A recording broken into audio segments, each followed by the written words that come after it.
Good afternoon. Hello, how are you?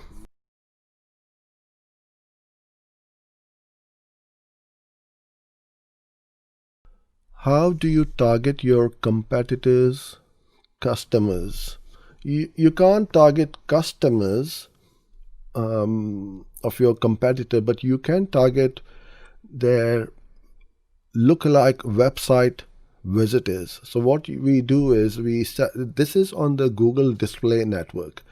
It is called the custom affinity audience or custom intent audience, where Google knows the type of people who visit your competitor's website, and they are not, from what I understand, lots of different people say different things. From what I understand and what I've heard from the Google reps, it's a lookalike, but it's pretty good audience. Because if I say to Google, look, I want to show my ads to those type of people who go to such and such website, then they are going to show ads or my ads in front of those people, and you will find that that they work really well, and you get some really good results.